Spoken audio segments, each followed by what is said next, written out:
दोस्तों स्वागत है एक नए वीडियो में। हम लोग एनटीपीसी का प्रैक्टिस सेट देख रहे हैं प्लेटफॉर्म बुक का। आज प्रैक्टिस सेट नंबर 9 देखेंगे। तो आइए शुरू करते हैं पहले प्रश्न से। पहला प्रश्न है कि 20 पारियों में एक बल्लेबाज का जो है औसत 41 है रन है। अगली पारी में उसने 41 रन बनाया, उसका नया औसत क्या हो जाएगा। पहले तो कुल रन जो है वो 20 पारियों में कितना था, तो 41 गुना 20 हो जाएगा। ये हो जाएगा 2 4 दूनी 8 और ये हो गया 41 820 हो गया। अब जो 21वां पारी में जो बनाया वो कितना बनाया, 41 रन। तो इसमें जुट गया 820 अब प्लस 41, ये हो गया 1 4 2 6, ये 861। अब कह रहा है कि नया औसत क्या होगा, तो नया औसत बराबर हो जाएगा 861। अब पहले 20 पारी था, अब कितना हो गया 21 पारी हो गया। 21 पारी हो गया। तो अगर इसे करेंगे 21 गुना 41 तो कितना हो जाएगा, 1 हो गया 2 हो गया 4 ये हो गया 8, 861 हो रहा है। यानी 21 जो है वो कट जाएगा कितने बार में, 41 बार में। तो आंसर जो हमारा आ जाएगा कितना औसत आ जाएगा, 41 आ जाएगा। औसत जो है वो 41 रहे। नेक्स्ट है एक आदमी 1800 मीटर लंबी सड़क को 6 मिनट में पार करता है, तो उसकी चाल की गणना कीजिए। क्या है, चाल की गणना कीजिए। तो आदमी की चाल बराबर हो जाएगा, आदमी की चाल जो हो जाएगा 1800 अब बटा 6 गुना 60 क्या है, तो ये सेकंड में ले आए हैं। 6 मिनट जो है उसे सेकंड में ले आए, तो ये कट गया 6 तिया 18 30 है 6 5 5, यानी 5 जो है वो मीटर पर सेकंड आ गया। यानी मीटर पर सेकंड में लाना है तो 5 हो जाएगा। आंसर जो हमारा होगा वो डी हो जाएगा।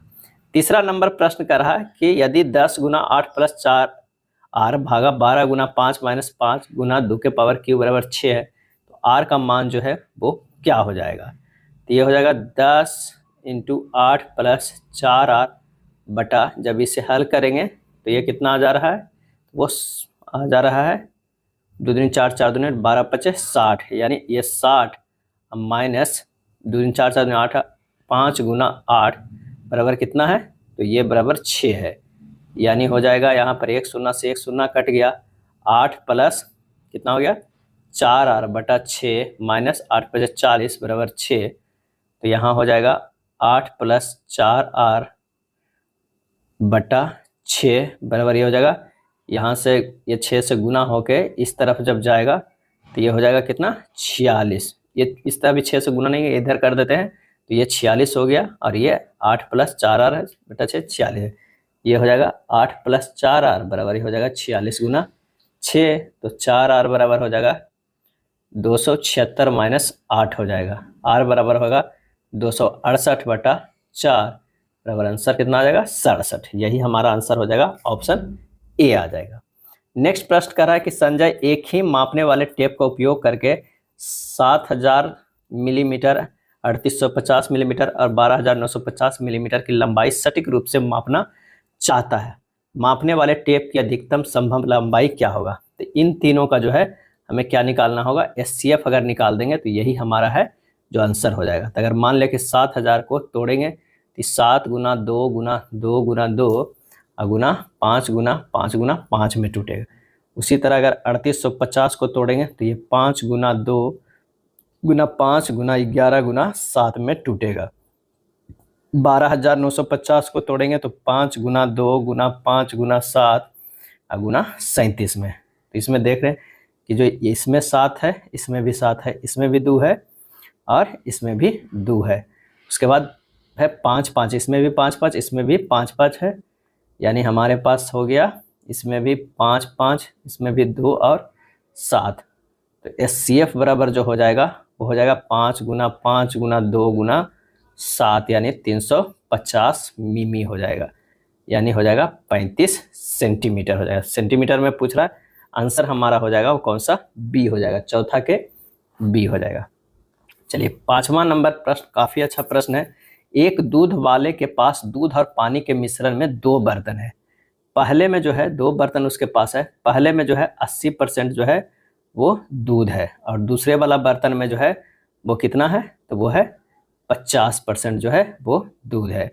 अब कह रहा है कि उसे प्रत्येक बर्तन में से कितना मिश्रण लीटर मिलाना चाहिए ताकि 9 लीटर मिश्रण इस प्रकार प्राप्त हो जिसमें पानी और दूध का अनुपात जो हो वो 1:2 हो, ये कह रहा है। तो चलिए, माना कि बर्तन ए में निकाले गए मिश्रण की मात्रा जो है x है, अब बर्तन बी में जो है यानी दूध से निकाले गए मिश्रण की मात्रा y है। अब कहता है x गुना 4/5 प्लस y गुना 1/2 बराबर 9 गुना 2/3 हो जाएगा। अब 2/3 क्या है कि यहाँ पर जो है पानी और दूध की मात्रा, दूध 2 है, कितने में, 3 में, 2 + 1 3 में है। तो ये हमारा कह रहा है यहाँ से हो जाएगा 8x + 5y बराबर 60। तो x बटा क्या हो जाएगा, x/5 अब प्लस y/2 बराबर 9 गुना 1/3। ये जो 60 है उसको इक्वेशन 1 मान लिए, तो x/5 प्लस y/2 बराबर 9 गुना 1/3। ये हो जाएगा 2x + 5y बराबर हो जाएगा 30। ये हो जाएगा दूसरा। अब समीकरण 1 को 2 से अगर हम घटा देंगे यानी यहाँ आ जाएगा 8x - 2x बराबर 60 - 30 यानी 6x बराबर 30। x बराबर हो जाएगा 5 लीटर। अब y बराबर होगा 30 - 10/5 बराबर 4 लीटर, यानी हो जाएगा हमारे पास कितना, 5 और 4 के रेशियो ए हमारा जो है वो हो जाएगा, क्या है, ए हो जाएगा। इसका एक और मेथड बन सकता है 80%, यानी दूध है तो 4/5 है, इसमें 50% एक में है तो ये 1/2 है। अब 9 लीटर मिश्रण में पानी और दूध की मात्रा कितना है, 1:2 है। तो दूध का भाग कितना हो जाएगा, दूध का जो भाग हो जाएगा वो 2/2 + 1 यानी कितना हो गया, 2/3 हो गया, क्या है, 2/3। तो पहला में जो है वो दूध कितना है, 4/5, दूसरा में दूध कितना है तो वो है 1/2, लाना कितना है ये भी 2/3 में। तो यहाँ का है तिरछे तिरछे ये कर देते हैं, तो ये घटाने के बाद हो जाएगा 1/6, ये घटाने को हो जाएगा 2/15, यानी इसे लिख सकते हैं 5 और इसे कर सकते हैं क्या, तो है 4, क्योंकि 5 + 4 जो है वो 9 इकाई बराबर 9 लीटर, तो 1 इकाई बराबर जो हो जाएगा वो कितना हो जाएगा, तो हो जाएगा 1 लीटर। तो आंसर जो हमारे पास हो जाएगा वो कौन सा, 5:4 हो जाएगा। अगला प्रश्न है कि समानांतर पटरियों पर 2 रेलगाड़ियां एक ही दिशा में चल रही है। रेलगाड़ी ए 30 किलोमीटर पर घंटा की चाल से यात्रा करे और रेलगाड़ी बी 60 किलोमीटर पर घंटा की चाल से यात्रा करे। यदि रेलगाड़ी ए की लंबाई 400 मीटर और रेलगाड़ी बी को रेलगाड़ी ए को पार करने में 2 मिनट का समय लगता है, तो रेलगाड़ी बी की लंबाई कितनी है, ये निकालना है। जब दोनों रेलगाड़ी एक ही दिशा में चल रही है तो सापेक्ष चाल कितना हो जाएगा, सापेक्ष चाल जो हो जाएगा वो हो जाएगा 60 - 30 बराबर हो जाएगा 30 किलोमीटर बराबर हो जाएगा। यानी इसको अगर मीटर पर सेकंड में बदलेंगे तो 5/18 से गुना करेंगे, 25/3 जो है वो मीटर पर सेकंड हो जाएगा। अब समय बराबर जो होता है दूरी बटा चाल, यानी 2 मिनट बराबर हो जाएगा कितना, 2 मिनट बराबर हो जाएगा 400 + L, 400 जो है एक रेलगाड़ी की लंबाई प्लस L बटा 25/3, यानी समय बराबर दूरी बटा चाल। ये हो जाएगा 120 गुना 25/3 बराबर 400 + L, ये 1000 बराबर हो गया 400 + L, L बराबर हो गया 1000 - 400 बराबर हो जाएगा 600 मीटर, क्या है, 600 मीटर हो गया बी की लंबाई। ए, बी और सी एक व्यवसाय शुरू किया है। ए, बी और सी ने एक व्यवसाय शुरू किया। ए की जो है वो क्या है, पूंजी सी की पूंजी का 7 गुना है और बी की पूंजी ए की पूंजी का 2 गुना है। यदि लाभ 7920 रुपया है तो सी का हिस्सा जो है वो क्या होगा। तब माना सी की पूंजी कितना है, सी की जो है वो पूंजी बराबर x है, ए की पूंजी कितना है 7x है, बी की पूंजी कितना है 14x है। ऐसा ये प्रश्न में है। तो ए बी सी का निवेश कितना हो गया, 7x अनुपात 14x अनुपात x हो गया, यानी 7:14:1 है। अब कह रहा है कि लाभ जो है सी का हिस्सा क्या होगा, तो सी का जो हिस्सा बराबर जो हो जाएगा 6920 में उसको 1 है, अब बटा कितना में 7 + 14 + 1 में, यानी 7920 बटा 22 बराबर हो जाएगा 360। आंसर जो हमारा हो जाएगा वो ए हो जाएगा। 3 अंकों की वह सबसे बड़ी संख्या कौन सी है जिसे 4, 8 और 9 से भाग देने पर कोई शेषफल नहीं बचेगा, क्या है, कोई शेषफल नहीं है। 4, 8 और 9 का जो है एलसीएम क्या हो जाएगा, तो एलसीएम हो जाएगा 72। अब 3 अंकों की सबसे बड़ी संख्या 72 से अगर विभाजित करेंगे तो 3 अंक की सबसे बड़ी तो 999 होगा, 72 को भागा दे दीजिए 9 9 9 से, अगर मान लिया कि एक बार में किए 99 होगा, 72 को भागा दे दीजिए 9 9 9 से, अगर मान लिया कि एक बार में किए तो ये हो गया कितना 72 हो गया, ये 7 आ गया, और ये हो गया कितना 9 में से 2 27 आ गया, फिर 9 उतारेंगे 3 बार में होगा, 3 6 7 21 216, ये क्या हो गया 9 में से 6 गया, 3 7 में से 1 गया 6, और ये कट गया 63, 63 बच जाता है, 9 9 9 में से 63 घटा देंगे तो ये हो जाएगा 6, ये हो जाएगा 3, ये होगा, यही हमारा आंसर हो जाएगा, क्योंकि शेषफल नहीं होना चाहिए, पूरी कट जाना चाहिए, कोई शेषफल नहीं बचना है, तो आंसर हो जाएगा डी हो जाएगा। किस बॉलीवुड अभिनेत्री को यूनिसेफ इंडिया का नेशनल ब्रांड एम्बेसडर नियुक्त किया गया है? और इसका सही आंसर जो हो जाएगा वो हो जाएगा बी, करीना कपूर को। क्या है? करीना कपूर को नियुक्त किया गया है। यूनिसेफ की स्थापना जो है कब हुआ था? तो 1946 ईस्वी में किया गया था, और यूनिसेफ का मुख्यालय न्यूयॉर्क में स्थित है। भारत के उच्चतम न्यायालय द्वारा राजनीतिक दलों को चंदा देने वालों के लिए सरकार द्वारा जारी इलेक्टोरल बॉन्ड को कब असंवैधानिक घोषित किया है? और इसका सही आंसर हो जाएगा ऑप्शन सी, 15 फरवरी 2024 को। क्या है? 15 फरवरी 2024 को। चुनावी बॉन्ड की घोषणा 2017 के केंद्रीय बजट में की गई थी और 29 जनवरी 2018 में लागू किया गया था। इलेक्टोरल बॉन्ड राजनीतिक दलों को चंदा देने का एक वित्तीय जरिया था। हर वर्ष अगस्त के दूसरे शनिवार के अलाप्पूझा के पास आयोजित की जाने वाली नेहरू ट्रॉफी प्रतियोगिता खाली स्थान श्रेणी में सबसे अधिक प्रतिस्पर्धी और लोकप्रिय है, और इसका सही आंसर हो जाएगा डी, नौका दौड़ में। क्या है? नौका दौड़ में नेहरू ट्रॉफी। क्या है? नेहरू ट्रॉफी। स्वतंत्र भारत में पहले मंत्रिमंडल 1947 में श्रम मंत्री कौन थे? श्रम मंत्री जो है वो कौन थे? तो इसका जो सही आंसर जो हो जाएगा वो कौन सा हो जाएगा? बी, जगजीवन राम। क्या है? जगजीवन राम। जगजीवन राम जो थे वो कौन थे? श्रम मंत्री थे। अगर शिक्षा की बात करें तो शिक्षा के मंत्री थे अबुल कलाम आज़ाद। क्या है? अबुल कलाम आज़ाद। और खाद्य एवं कृषि कौन थे? तो राजेंद्र प्रसाद। क्या है? राजेंद्र प्रसाद जो थे वो खाद्य एवं कृषि थे। खाद्य एवं कृषि थे। सरदार जो है बलदेव सिंह जो थे वो क्या थे? तो ये रक्षा मंत्री थे। क्या है? रक्षा मंत्री थे। नेक्स्ट है मुद्रा की पूर्ति के उपाय अर्थात M1, M2, M3 और M4 इस क्रम में क्या दर्शाते हैं? और इसका आंसर हो जाएगा सी, तरलता का घटता क्रम दिखाते हैं। क्या है? तरलता का घटता क्रम दिखाते हैं। वर्ष 1977 में पूंजी की आपूर्ति पर गठित दूसरे कार्य समूह की अनुशंसाओं के आधार पर आरक्षित मुद्रा M0 के अलावा M1, M2, M3 और M4 को भारतीय रिजर्व बैंक द्वारा प्रकाशित किया जा रहा है। क्या है? तब से किया जा रहा है, 1977 से किया जा रहा है। चलिए नेक्स्ट प्रश्न है कि निम्नलिखित में से किस नदी को दक्षिणी गंगा कहा जाता है? दक्षिणी गंगा कहा जाता है, और इसका सही आंसर जो हो जाएगा वो हो जाएगा ऑप्शन बी, गोदावरी को। दक्षिणी गंगा जो है वो गोदावरी को कहा जाता है। गोदावरी को वृद्ध गंगा या दक्षिणी गंगा भी कहा जाता है। गोदावरी नदी नासिक जिले के त्रंबका गांव की एक पहाड़ी से जो है वो निकलती है, और जिसकी लंबाई 1465 किलोमीटर है, और ये दक्षिण भारत की सबसे जो है बड़ी नदी है। बेनगंगा, पेनगंगा, इंद्रावती, प्राणहिता, प्रवरा, सबरी आदि जो है इसकी सहायक जो है वो नदी है। नेक्स्ट है पन्नालाल घोष निम्नलिखित में से किस वाद्य यंत्र के लिए प्रसिद्ध है? और इसका सही आंसर हो जाएगा ऑप्शन सी, बांसुरी का। क्या है? पन्नालाल घोष बांसुरी वाद्य यंत्र के लिए प्रसिद्ध है। पन्नालाल घोष एक लोकप्रिय बांसुरी वादक और संगीतकार थे जिनकी मृत्यु जो है 1960 ईस्वी में हो गई। पन्नालाल घोष को भारतीय शास्त्रीय बांसुरी के पायनियर के रूप में भी जाना जाता है, और इनका मूल नाम जो है वो क्या था? अमल ज्योति। क्या था?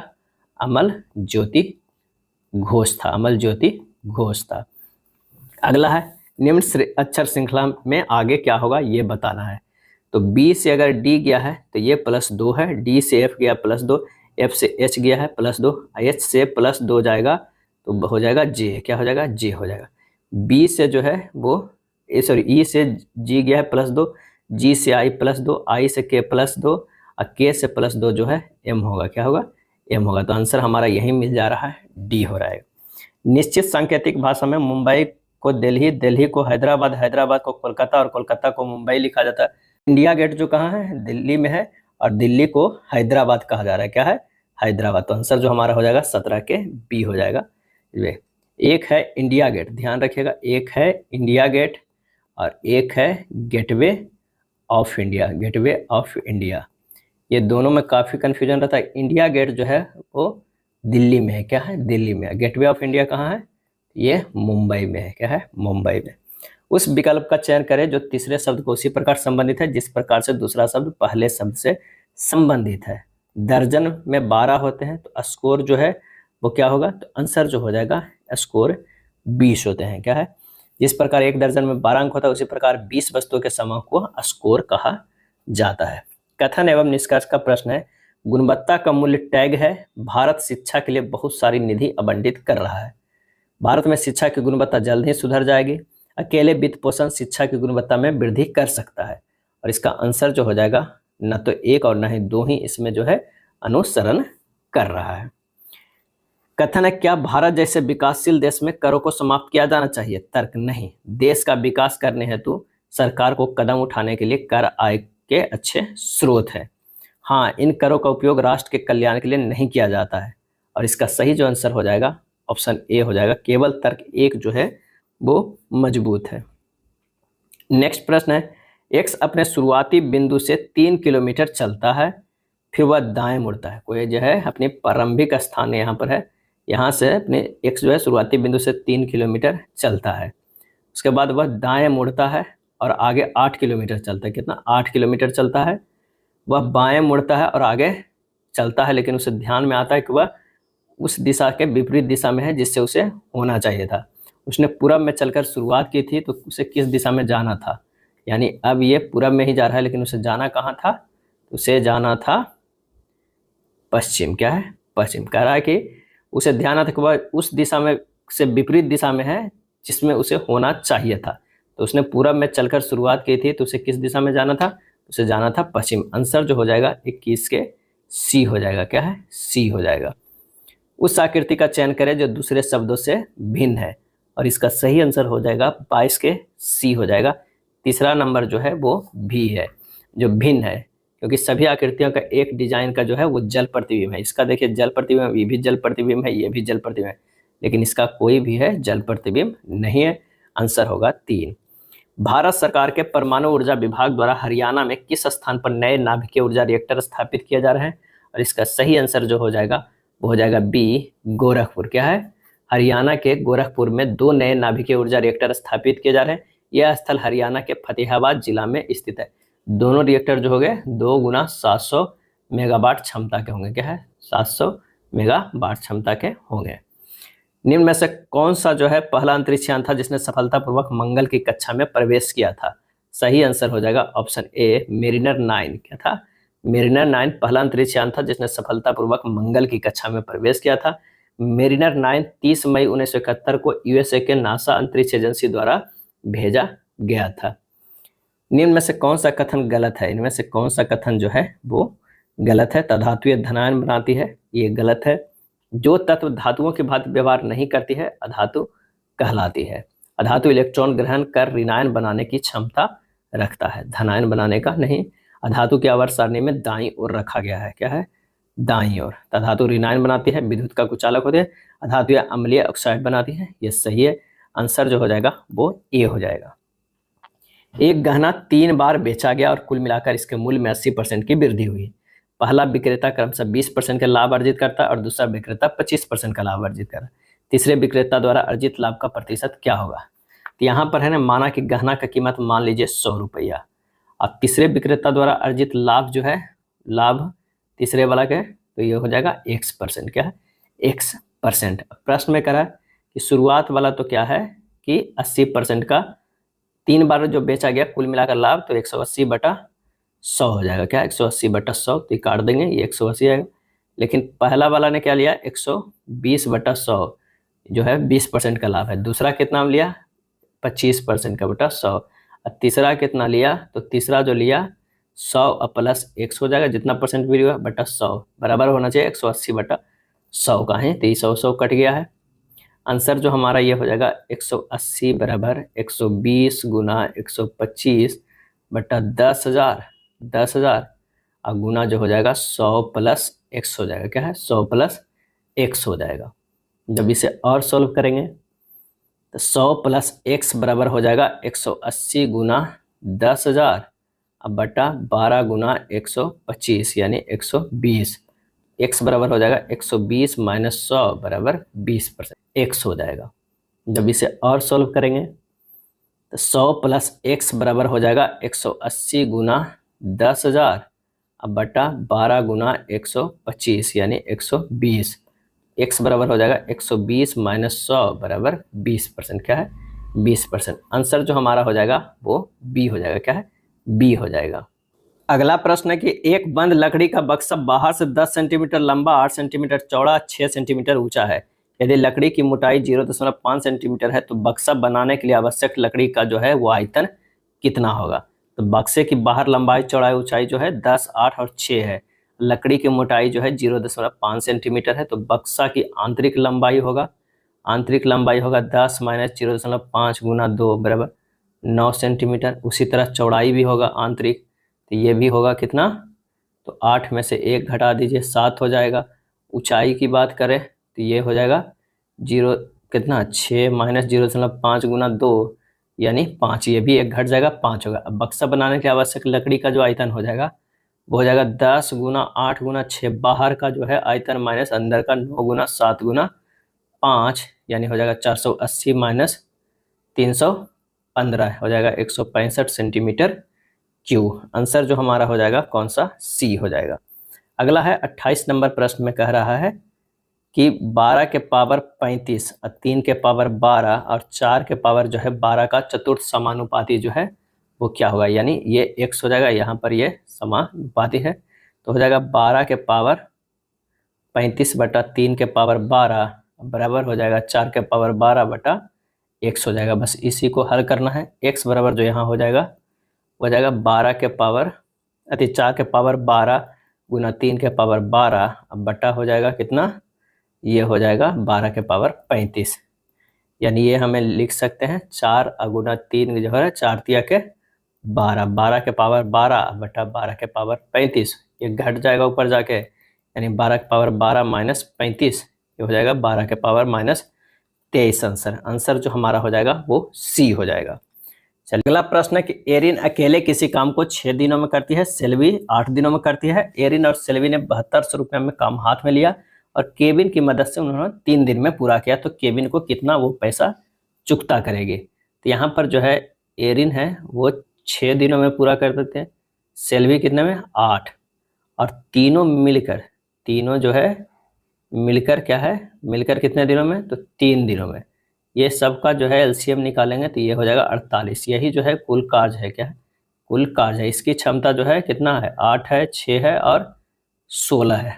अब केबिन जो है, केबिन का कार्य 1 दिन में कितना है, तो हो जाएगा 16, तो तीनों के मिल के उसमें से जो घट जाएगा 8 प्लस 6 का यानी 16 माइनस 14 बराबर 2 यूनिट, क्या है 2 यूनिट। तो 3 दिन काम चला, 3 दिन में कितना करा, 2 गुना 3 यानी 6 यूनिट वो काम किया है।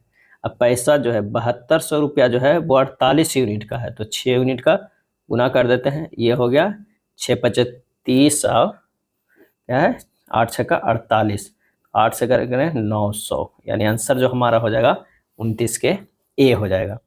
30 की बात करते हैं कि sine square 20 degree plus sine square 70 degree minus tan square 45 degree plus sec 60 degree का मान किसके बराबर होगा। तो यहाँ पर लिख सकते हैं साइन 20 डिग्री प्लस कॉस जो है cos square 20 degree minus 1 plus 2, sign square 20 plus cos square 20 बराबर 1 हो जाएगा, 1 माइनस 1 प्लस 2 यानी 2 हो जाएगा। आंसर हमारा ए हो जाएगा। त्रिभुज ए बी सी सम है त्रिभुज आर क्यू पी और पी क्यू बराबर 10 सेंटीमीटर, क्यू आर बराबर 12 सेंटीमीटर तथा आर पी बराबर 18 सेंटीमीटर। यदि आर्क त्रिभुज पी क्यू आर बराबर एरिया त्रिभुज पी क्यू आर अनुपात एरिया त्रिभुज ए बी सी बराबर 9/4 है तो ए बी किसके बराबर है। तो यहाँ पर जो हो जाएगा वो हो जाएगा, अगर त्रिभुज ए बी सी सर्वांगसम है त्रिभुज आर क्यू पी का, तो ये हो जाता है अंडर रूट एरिया ऑफ त्रिभुज ए बी सी बटा एरिया ऑफ त्रिभुज आर क्यू पी बराबर होगा ए बी बटा आर क्यू, ये परिमेय से होता है। तो √4/9 बराबर ए बी बटा 12, ए बी बराबर हो जाएगा 2 गुना 12/3 3 बराबर 8 सेंटीमीटर। आंसर जो हो जाएगा वो सी हो जाएगा। ये जो फार्मूला आया है वो प्रमेय से आया है। 20x² माइनस 30x प्लस 1 बराबर 0 है, तो 25x² प्लस 1/16x² का जो है वो मान क्या हो जाएगा। तो 20x² प्लस 1 बराबर 30x लिख सकते हैं, और इसे लिख सकते हैं 1/4x into 20x² plus 1/30x बटा 4x, यानी 4x है दोनों तरफ से जो है डिवाइड किए दिए। क्यों किए हैं, इधर 5x प्लस 1/4x के होल स्क्वायर बराबर हो जाएगा 15/2 के होल स्क्वायर। तो ये हो जाएगा कितना, 25x² plus 1/16x² plus 2 into 5x into 1/4x बराबर कितना हो जाएगा, 225/4 हो जाएगा। यानी ये हो जाएगा 25x² प्लस 1/16x² बराबर 225/4 माइनस 5/2, यानी हो जाएगा 53.3/4 हो जाएगा। आंसर जो हो जाएगा 32 का सी हो जाएगा। क्या है, 32 का सी हो जाएगा। नेक्स्ट है, दी गई आकृति में त्रिभुज पी क्यू आर में अंकित एक वृत्त अपनी भुजाओं पी क्यू क्यू आर और आर पी को क्रमशः बिंदु एस टी और यू को स्पर्श करता है। यदि पी क्यू बराबर 15 सेंटीमीटर, क्यू आर बराबर 10 सेंटीमीटर, आर पी बराबर 12 सेंटीमीटर है, तो पी एस क्यू टी और आर यू की लंबाई हमें ज्ञात करना है। क्या है, ज्ञात करना है। तो यहाँ पर दिया हुआ है पी क्यू जो है, कहाँ पर, पी क्यू बराबर 15 सेंटीमीटर दिया हुआ है। पी क्यू बराबर 15 सेंटीमीटर है, क्यू आर बराबर 10 सेंटीमीटर है, पी आर बराबर 12 सेंटीमीटर है। तो यहाँ कर देते हैं, अगर मान लिया कि ये एक्स है, ये जेड है, ये भी जेड है, ये बाई है, ये एक्स है और ये बाई सब सेंटीमीटर में है। तो यहाँ पर हो जाएगा एक्स प्लस बाई बराबर क्या हो जाएगा, 15, ये 1 हो जाएगा। बाई प्लस एक्स बराबर 10, ये 2 हो गया। और जेड प्लस एक्स बराबर हो गया कौन सा, ये 12, ये हो गया 3 हो गया।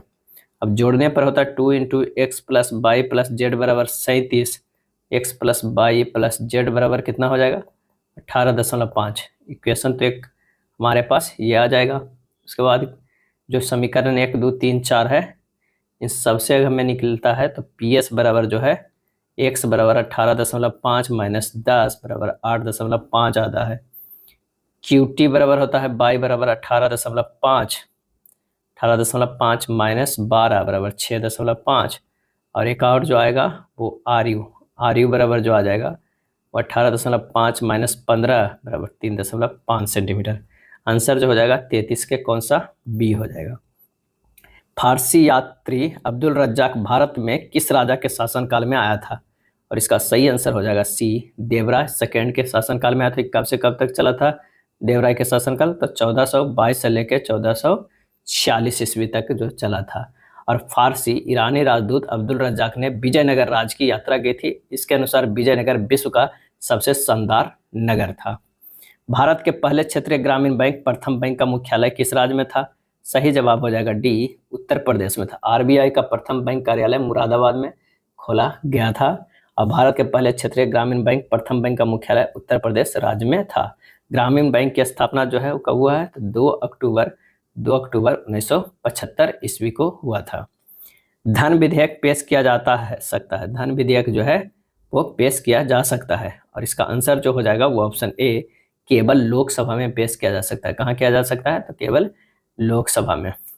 भारत का सबसे बड़ा जैव मंडल आरक्षित क्षेत्र कौन है, और इसका सही आंसर जो हो जाएगा वो कौन सा हो सकता है, 36 के तो ए हो जाएगा कि धन विधेयक पेश किया लोकसभा में। अब भारत का सबसे बड़ा जैव मंडल आरक्षित क्षेत्र जो है वो हो जाएगा ग्रेट रन ऑफ कच्छ। क्या है, ग्रेट रन ऑफ कच्छ है, जो कितना में फैला हुआ है, 12,454 वर्ग किलोमीटर में है। भारत का दूसरी सबसे बड़े बायोस्फीयर रिजर्व मन्नार की खाड़ी है। भारत का पहला जैव मंडल आरक्षित क्षेत्र जो है वो नीलगिरी की स्थापना 1986 में हुई थी।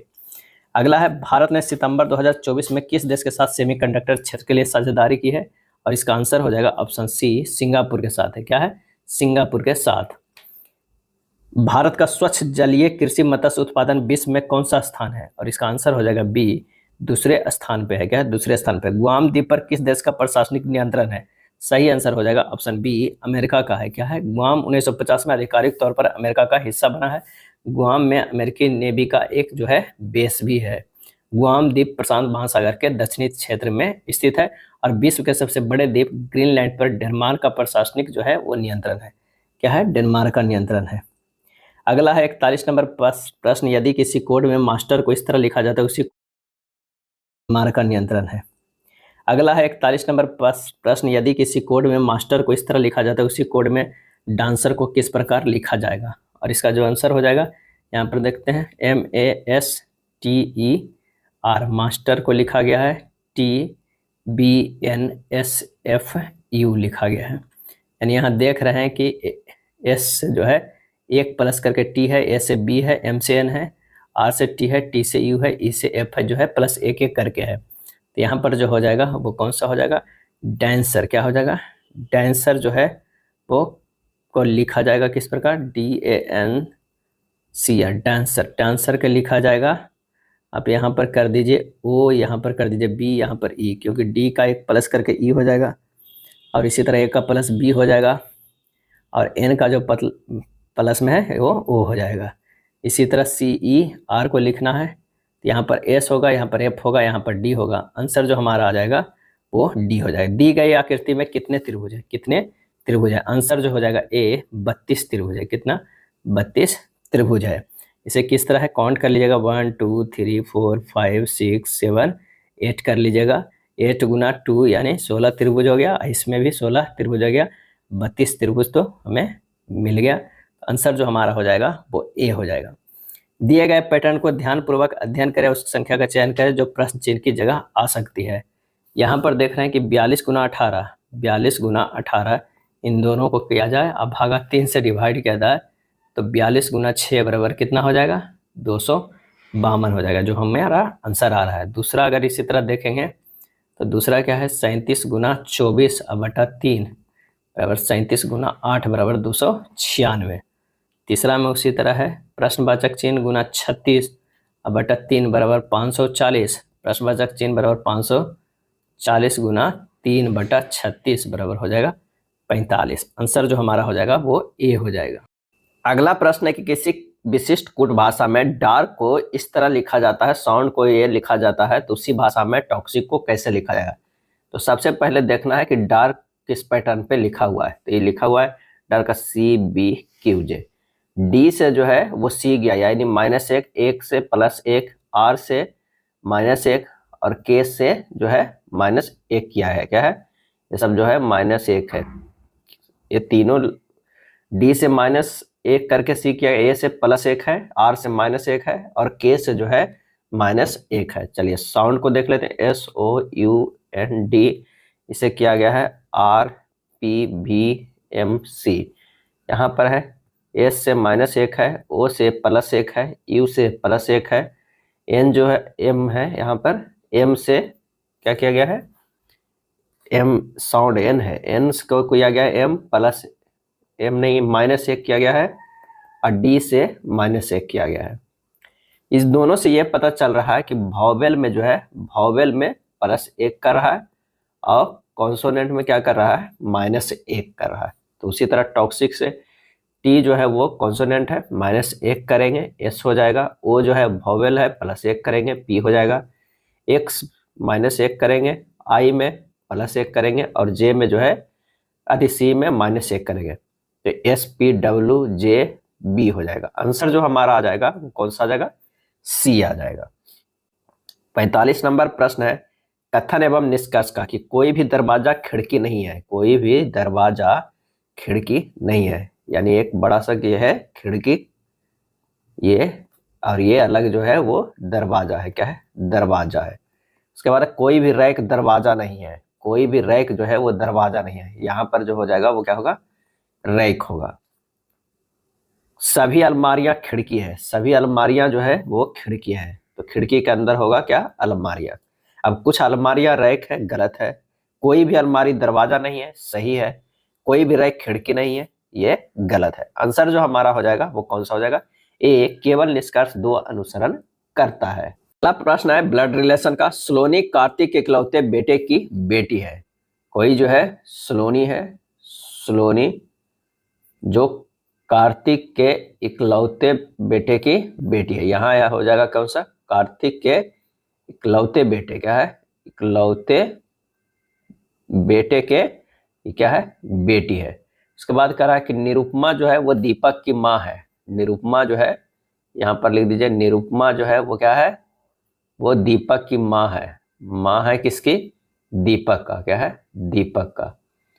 उसके बाद प्रश्न में कह रहा है यामिनी के इकलौते बेटे अंकित की शादी निरुपमा से हुई है। अब कोई जो है यामिनी है, यामिनी है, उसके इकलौते बेटे की शादी निरुपमा से हुई, यानी निरुपमा से हुई है, यानी निरुपमा जो हो गई यामिनी के बहू हो गई। चलिए, कार्तिक दीपक के दादा है। कार्तिक जो है वो दीपक के दादा है, यानी जो है इकलौते बेटे तो कोई है यहाँ पर, और वो कह रहे हैं कि निरुपमा जो है, निरुपमा माँ है किसके, दीपक के, और दीपक के दादा कार्तिक है, यानी जो उनके इकलौते बेटे से शादी हुआ है दीपक की माँ के, तो ये जो दोनों पति पत्नी है, तभी तो वो दादाजी हो गए। उसके बाद कह रहे हैं कार्तिक जो है दीपक के दादा है, और यामिनी के इकलौते बेटे अंकित की शादी निरुपमा से हुई है। तो यामिनी की जो इकलौते बेटे वो किससे शादी हुई है, तो ये अंकित से। तो अंकित यहाँ पर हो जाएगा, क्योंकि कार्तिक दीपक के दादा हो गए, यानी निरुपमा की शादी अंकित से हुआ है। यामिनी के जो है इकलौते बेटे, तो ये क्या है, इकलौते ये बेटे हो गए, तो ये दोनों भी पति पत्नी हो गए, क्या है, पति पत्नी हो गए। अब यहाँ प्रश्न में पूछ क्या रहा है कि कार्तिक का अंकित से क्या संबंध है।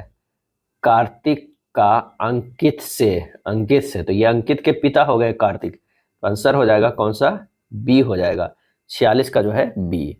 अगला प्रश्न है कि 7 मित्र सुभी, प्रिंस, केतन, विशाल, महिमा, क्रिस और नैतिक एक गोल मेज के परिध है, इसके केंद्र की ओर अपने पीठ करके बैठे हुए हैं। यानी यहाँ पर जो है 7 लोग बैठे तो है, लेकिन वो केंद्र की ओर मुख नहीं किए हुए हैं। केंद्र की ओर क्या किए हुए हैं, वो पीठ किए हुए हैं, केंद्र की ओर जो है वो पीठ किए हुए हैं। इस तरह अगर 7 कर देते हैं, 7 लोग के बैठने की जगह, और जो मुंह है वो किधर है, बाहर की ओर है, क्या है, सबके बाहर की ओर है। पीठ जो है वो केंद्र की ओर है, क्या है, केंद्र की ओर।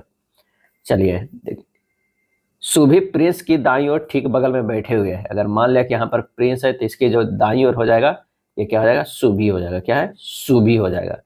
नैतिक और क्रिस विशाल की बाईं या दाईं ओर ठीक बगल में नहीं बैठे। विशाल प्रिंस के बाएं से तीसरे स्थान पे है, प्रिंस के बाएं से तीसरे स्थान पे है, तो यहाँ पर हो जाएगा विशाल, क्या है, विशाल। अब यहाँ पर तो जो है वो क्रिस और क्या है, नैतिक नहीं बैठा होगा, तो यहाँ पर होगा या तो क्रिस होगा या नैतिक होगा, या यहाँ पर भी हो सकता है क्रिस या नैतिक में से कोई हो सकता है। अब क्या हो रहा है, विशाल प्रिंस के बाद तीसरे स्थान में, महिमा विशाल के दाईं ओर ठीक बगल में बैठी हुई है, यानी महिमा यहाँ पर बैठी हुई है। प्रिंस की दाईं ओर तीसरे स्थान पर कौन बैठे, प्रिंस की दाईं ओर तीसरे स्थान पर थे, 1 2 और तीसरे स्थान पर। यहाँ जो होगा वो तो केतन बच गया था, तो केतन ही होगा। आंसर हो जाएगा ऑप्शन बी, 47 का जो है वो बी हो जाएगा। उस अजैव कारक की पहचान कीजिए जिसके परिणाम स्वरूप भंडारण हानि होती है। आंसर हो जाएगा सी, नमी, क्या है, वो है नमी के कारण। नीचे उल्लेखित सूची को विषाणु जनित रोग की पहचान करें, और इसका जो आंसर हो जाएगा वो विषाणु जनित में हो गया कौन सा, सेकेंड, जो खसरा हो गया और डेंगू, ये जो दोनों है वो विषाणु से होता है, क्या है, विषाणु से होता है। तो आंसर हो जाएगा कौन सा, डी हो जाएगा, डी। जब हम पहाड़ पर ऊपर चढ़ते हैं तो क्या होता है, सही जवाब होता है तापमान और दाब दोनों जो है वो घटते हैं, कि है, घटते हैं। इस तरह का ग्राफ बनता है कि अगर मान लिया कि यहाँ वायु मंडलीय दाब है, और यहाँ जो है पृथ्वी से ऊंचाई की बात करते हैं, पृथ्वी से ऊंचाई की बात करते हैं, तो जैसे जैसे ऊंचाई बढ़ेगा दबाव जो है वो घटेगा। दी गई तालिका को अध्ययन करें और प्रश्न का उत्तर दें कि 6 छात्र ABCDEF द्वारा 5 विषयों में जो है वो प्राप्तांकों का प्रतिशत इस तरह है।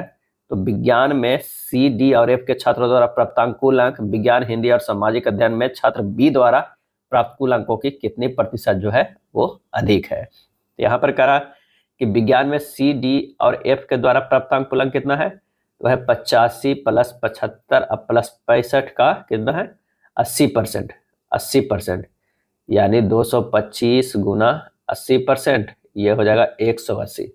छात्र बी द्वारा विज्ञान, हिंदी और सामाजिक अध्ययन में प्राप्त अंक कुल अंक कितना हो गया? 80 गुना 75% अब प्लस 68 गुना 75% अब प्लस हो जाएगा 100 गुना 49% बराबर 60 प्लस 51 प्लस 49 बराबर 160। 49% बराबर 60 प्लस 51 प्लस 49 बराबर 160। अब इस परसेंट बराबर हो जाएगा 180 माइनस 160 बटा 160 गुना 100, ये हो जाएगा 12.5%। आंसर जो हो जाएगा वो कौन सा? सी हो जाएगा। अगला प्रश्न है कि ब्याज की गणना वार्षिक और अर्धवार्षिक चक्रवृद्धि आधार पर की जाती है तो प्रतिवर्ष 20% की दर 12,000 की राशि 18 महीने में प्राप्त चक्रवृद्धि ब्याज का अंतर क्या होगा? यानी यहाँ पर जो है दर दिया हुआ है 20%। ये अगर वार्षिक कैलकुलेट करेंगे तो ये हो जाएगा 20/100 यानी 1/10 हो, 1/5 हो जाएगा। क्या है? 1/5 हो जाएगा। और अगर मान लिया कि दर जो है वो अर्धवार्षिक कैलकुलेट करेंगे तो ये 10% हो जाएगा। ये 10/100 ये हो जाता है 1/10 होता है। ये अर्धवार्षिक कैलकुलेट होता है तब। समय जो है यहाँ पर समय है 18 माह, 18 माह यानी 1.1/2 वर्ष, 1.5 वर्ष। अब हमें क्या करना है? वार्षिक अर्धवार्षिक के चक्रवृद्धि ब्याज का अंतर ज्ञात करना है। प्रश्न में ये कह रहा है तो वार्षिक का जो है वार्षिक का CI निकालने के लिए क्या करेंगे? यहाँ पर ये मूलधन है, ये मिश्र धन है। अगर मूलधन ये वाला चलेंगे दर, अगर मूलधन पहले साल का क्योंकि 1.5 साल का है तो अगर मूलधन 5 है तो मिश्र धन 6 हो जा रहा है। उसके बाद दूसरे 6 माह में क्या है? मूलधन जो हो जाता है वो 10 हो जाता है तो फिर ब्याज हमारा 11 होता है। दोनों के गुना करेंगे, ये 50 है और ये 66 है। अंतर दोनों का कितना है? तो ये 16 का है। अब मूलधन जो हमारा दिया हुआ है 12,000, क्या है? 12,000। ये कितने गुना है? 240 गुना है। इसे भी 240 गुना कर देंगे तो ये हमारा आ जाएगा 3840। क्या है? 3840 रुपया आ गया। पहला तो हमारा CI आ गया। अब है अगर अर्धवार्षिक कैलकुलेट होगा तो ये वाला लगेगा और जो समय है वो 18 माह है यानी 3 छमाही लगेगा। यानी अगर ये 10 है तो ये हो जाएगा 11, फिर ये 10 है तो ये 11, ये 10 है तो ये 11, ये हो जाएगा 3 छमाही का हो गया। ये 1000, 13,331 हो गया, 13,331 ही हो गया। ये 13,000 करें 1300 हो जाएगा, ये होगा 1331 हो जाएगा। ये 11 गुना 11 गुना 11 1331 है, ये 1000। अब ये दिया हुआ है मूलधन कितना? 12,000 यानी गुना जो है वो 12 से है। इन दोनों के डिफरेंस कितना हो गया? 331। ये CI है। 331 गुना 12 अगर करिएगा तो ये आ जाएगा कितना? तो ये हमारा आ जाता है 3972। 3972 आ जाता है। अब एक CI ये आया, एक CI ये आया, बस इन दोनों में जो डिफरेंस होगा वो हमें निकाल देना होगा। तो डिफरेंस करेंगे तो हो जाएगा 132। आंसर जो हमारा आएगा वो C आ जाएगा। चलिए 53 नंबर प्रश्न पे चलते हैं कि बार ग्राफ एक सप्ताह के विभिन्न दिनों में मॉल A और मॉल B में आने वाले लोगों की संख्या को दर्शाता है। सप्ताह के अलग अलग दिनों में मॉल A और B में आने वाले लोगों की संख्या को दर्शाने वाला ग्राफ के बाद हमें क्या देखना है कि शनिवार, गुरुवार, शनिवार, रविवार के तीनों दिनों को मिलाकर को मॉल में A में आने वाले लोगों की कुल संख्या का इन तीनों दिनों को मिलाकर मॉल B में आने वाले लोगों की कुल संख्या का अनुपात क्या हो जाएगा? तो यहाँ पर कह रहा है गुरुवार, शनिवार, रविवार के मॉल A में आने वालों की संख्या हो गया 460 प्लस 1280 अब प्लस 1500 यानी 3240। गुरुवार, शनिवार और रविवार के मॉल में B में आने वाले लोगों की संख्या तो ये है 750 प्लस 1100 अब प्लस 1350 बराबर 3200। अब दोनों का रेशियो निकालेंगे A बटा B का, ये होगा 3240 बटा 3200, ये हो जाएगा 81/80। क्या है? 81/80। आंसर हमारा हो जाएगा A हो जाएगा। क्या है? A। tan 240 डिग्री का मान कितना होगा? tan 240 तो लिख सकते हैं tan 240 डिग्री बराबर tan 180 डिग्री प्लस कितना हो जाएगा? 60 डिग्री यानी हो जाएगा tan 60 डिग्री बराबर √3। आंसर हो जाएगा ऑप्शन C। तो यहाँ पर जो होता है tan थीटा बराबर होता है tan 180 डिग्री प्लस थीटा। क्या है? tan थीटा बराबर 180 डिग्री प्लस थीटा होता है। निम्नलिखित को सरल करना है। यहाँ पर देख लीजिए एक क्यू है, यहाँ बी क्यू है, और यहाँ पर A square minus A B plus जो है बी स्क्वायर दिख रहा है। जब इसे आप हल कीजिएगा तो ये आ जाएगा किस फॉर्म में आ जाएगा, ये फॉर्म में आ जाएगा एक क्यू माइनस बी क्यू बटा A square minus A B plus B square, यानी इसको लिख सकते हैं A plus B into A square minus A B plus B square बटा ये A square minus A B plus B square. ये दोनों कट जाएगा तो ए प्लस बी आएगा, यानी 762 प्लस 316 कितना हो गया 1078। आंसर हमारा हो जाएगा सी हो जाएगा। चलिए 56 नंबर प्रश्न कर रहा है कि आर चलने की चाल की तुलना में दुगनी चाल से जॉगिंग करता है और जॉगिंग की तुलना में दुगनी चाल से दौड़ता है। अपने घर से ऑफिस तक वो आधी दूरी चलकर जो है वो तय करता, अपने घर से ऑफिस तक वो आधी दूरी चलकर तय करता है और शेष जॉगिंग करके। वह अपने ऑफिस से घर आते समय आधी दूरी जॉगिंग करके और शेष दूरी दौड़कर तय करता है। घर से ऑफिस तक और ऑफिस से वापस घर आने तक के पूर्ण चक्कर में उसकी औसत चाल जो है कितनी है। अगर उसके कार्यालय और घर के बीच की दूरी 10 किलोमीटर है और वह 5 किलोमीटर पर घंटा की चाल से जो है वो चलता है, तो आर की जो है वो चाल कितनी है 5 किलोमीटर पर आवर। फिर जॉगिंग करते हुए कितना हो जाता है, तो ये 10 किलोमीटर पर आवर हो जाता है। दौड़कर कितना हो जाता है, तो दौड़कर हो जाता है 10 गुना 2 बराबर 20 किलोमीटर पर आवर। अब अपने घर से ऑफिस तक जाते समय है ना 5 किलोमीटर को वो करता है 5 किलोमीटर पर आवर से अधिक करता है, अब फिर 10 किलोमीटर पर आवर से, क्योंकि आधा जॉगिंग में जाता है। औसत चाल क्या हो जाएगा, औसत जो है वो चाल हो जाएगा 2 गुना 5 गुना 10 बटा 5 प्लस 10 यानी 20 बटा 3 किलोमीटर पर आवर। आने वक्त भी क्या करता है कि आता है वो 10 के स्पीड से जॉगिंग करके, फिर बाद में जाता है 20 के स्पीड से दौड़कर घर पहुंचता है। तो यहाँ पर औसत चाल जो हो जाएगा, औसत चाल वो हो जाएगा कितना 2 गुना 20 गुना 10 बटा 20 प्लस 10, ये हो जाएगा 40 बटा 3 हो जाएगा। अब घर से ऑफिस तक और ऑफिस तक वापस घर आने के पूर्ण चक्कर में उसके औसत चाल क्या हो जाएगा, तो हमारे पास 2 औसत चाल निकल गया, एक ये निकल गया और एक ये निकल गया, क्या है ये। अब दोनों का ये औसत निकाल लेते हैं, तो 2 गुना 20 बटा 3 गुना 40 बटा 3 अब बटा 20 बटा 3 प्लस 40 बटा 3। जब इसे हल कीजिएगा 80 बटा 9 आएगा, क्या आएगा 80 बटा 9। आंसर जो हो जाएगा वो ए हो जाएगा। नेक्स्ट प्रश्न है कि निम्न तालिका भारत के 8 विभिन्न राज्यों में वार्षिक वर्षा की मात्रा के इंच में दर्शाती है। कितने राज्यों के तुरंत बाद के वर्षों में वार्षिक वर्षा की मात्रा में वृद्धि लगातार जो है वो 2 बार देखी गई है। अगर मान लिया कि ये 80 में हुआ है तो 85 या 86 जो है 2 बार देखा गया। अगर मान लिया कि 70 में है तो 74 और 75 2 बार लगातार देखा गया। अगर 96 है तो 96, 97, 98 लगातार 2 बार जो है बढ़ोतरी देखा गया, क्या है वृद्धि दिखा गया। यहाँ पे भी 67, 68 और 70 जो है वो बढ़ोतरी देखा गया। यहाँ पर आप देख सकते हैं कि 59, 60, 61 जो है वो बढ़ोतरी देखा गया है। तो हमें देखते हैं तो 5 राज्य जो है वो क्या है टी, ए, एम, के और आर में वार्षिक वर्षा की मात्रा में वृद्धि लगातार 2 बार देखी गई है। तो आंसर हमारा कौन सा हो जाएगा, ए हो जाएगा, क्या है ए हो गया।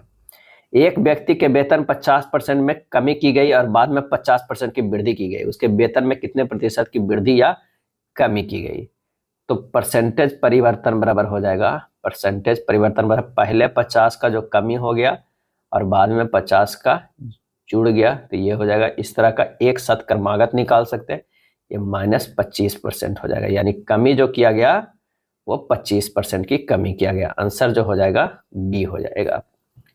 यानी पहला प्रश्न इससे भी हो सकता है। दूसरा बनेगा किससे कि मान लिया कि व्यक्ति का वेतन जो है वो 100 रुपया, 50% की कमी की गई, 50% की।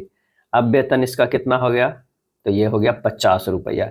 अब उसके बाद 50% की वृद्धि की गई, इसमें 50 में 50% की वृद्धि अगर किया गया तो ये 25 रुपये की वृद्धि, यानी 50 से कितना हो गया 25 और 75 हो गया। पहले तो 75 अब हो गया, पहले 100 था, अब कमी कितना हो गया 25 का, यही परसेंटेज का है। आंसर हो जाएगा बी। भारत के निम्नलिखित में किस राज्य में बोनालू पर्व मनाया जाता है, बोनालू। आंसर हो जाएगा डी, तेलंगाना में मनाया जाता है। यह एक पारंपरिक हिंदू त्योहार है जो देवी महाकाली पर केंद्रित है। तेलंगाना के अन्य त्योहार जो है वो है बथुकंपा, मेदाराब जात्रा और दशहरा, ये सब जो है महत्वपूर्ण है। निम्नलिखित युग्मों में से कौन एक सुमेलित नहीं है? कौन सुमेलित नहीं है? तापिक्को आंदोलन जो है वो पी हेगड़े सुमेलित है। निम्नलिखित युग्मों में से कौन एक सुमेलित नहीं है? कौन सुमेलित नहीं है? तापिक्को आंदोलन जो है वो पी हेगड़े सुमेलित है। चिपको आंदोलन एस.एल. बहुगुणा सुमेलित है। नर्मदा बचाओ आंदोलन जो है मेधा पाटेकर सुमेलित है। शांति घाटी आंदोलन बाबा आमटे ये सुमेलित नहीं है। शांति घाटी आंदोलन का नेतृत्व करता जो थे कौन थे? तो सुगाथा, क्या है? सुगाथा कुमारी, सुगाथा कुमारी थी, सुगाथा कुमारी थी। बाबा आमटे का संबंध आनंद वन आश्रम से है जो कुछ कुष्ठ रोगियों के लिए समर्पित रहा है, कुछ ने कुष्ठ रोगियों के लिए समर्पित रहा है।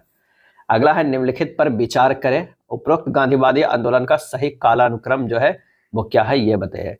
तो यहाँ पर हो जाएगा कि गांधी जी का चंपारण सत्याग्रह जो हुआ था कब हुआ था? तो 1917 में हुआ था। गांधी जी का हमदा मिल 1918 में हुआ था। खेड़ा आंदोलन जो भी है कब था? 1918। रॉलेट एक्ट आंदोलन जो है 1919 हुआ है, क्या है? 1919। तो हमारा आंसर जो हो जाएगा 61 के ए हो जाएगा। इनमें से किसने नस्लीय भेदभाव के विरुद्ध संघर्ष करने हेतु नटाल भारतीय कांग्रेस की स्थापना की थी? और इसका सही आंसर हो जाएगा वो हो जाएगा डी, महात्मा गांधी। क्या है? महात्मा गांधी। महात्मा गांधी को सर्वप्रथम राष्ट्रपिता सुभाष चंद्र बोस तथा महात्मा जो है रविन्द्रनाथ टैगोर ने कहकर संबोधित किया था। भारत के संबंध में निम्न में से कौन सी प्रजाति या श्रेणी सही है? और इसका आंसर हो जाएगा ग्रेट हॉर्नबिल असुरक्षित है, ये जो है वो सही है। रेड डाटा बुक के सूची में प्रजातियों की उनकी संख्या में गिरावट तथा भौगोलिक क्षेत्र में उनकी स्थिति के आधार पर जो है वो वर्ग में बांटा गया है। उसमें ग्रेट हॉर्नबिल को असुरक्षित माना गया। काला हिरन जो है वो दुर्लभ, बारी कबूतर, लुप्तप्राय, एशियाई हाथी, स्थानिक में जो सही है वो कौन सा है? वो ए है। प्रित्जकर आर्किटेक्चर पुरस्कार 2024 के लिए किसे चुना गया? प्रित्जकर आर्किटेक्चर पुरस्कार 2024 के लिए किसे चुना गया? इसका सही आंसर हो जाएगा सी, रिकन यामामोटो। क्या है? रिकन यामामोटो। जापानी वास्तुकार रिकन यामामोटो को प्रतिष्ठित प्रित्जकर आर्किटेक्चर पुरस्कार का विजेता घोषित किया गया। इसे अक्सर आर्किटेक्चर नोबेल जो है वो कहा जाता है। हाल ही में वैज्ञानिकों ने किस ग्रह पर तरल पानी का एक भंडार खोजा है? और इसका सही आंसर हो जाएगा बी, मंगल पे। क्या है? मंगल पे खोजा है। चलिए, कथन जो कह रहा है कि श्री एक्स की रैंक कक्षा में ऊपर से 15वां है। ऊपर से जो है कक्षा में क्या है? 15वां रैंक है, 15वां है। तो श्री एक्स की रैंक कक्षा से नीचे, श्री एक्स का रैंक कक्षा में नीचे से 26वां है। नीचे से क्या है? ये 26वां स्थान पे है। प्रश्न का अब पूछ रहा कि कक्षा में छात्रों की कुल संख्या कितनी है? अगर ये दोनों है स्टेटमेंट तो मिलकर आंसर जो है वो देने के लिए पर्याप्त है, क्योंकि इससे पता चल जाएगा कि ये 14 यहाँ है और ये है 25 यहाँ पर खुद एक है। तो 14 और 25 प्लस 1 जोड़ देंगे तो ये हो जाएगा 15, 15 30 40 बच्चे हैं। तो ये प्रश्न देने के लिए दोनों ये सही है।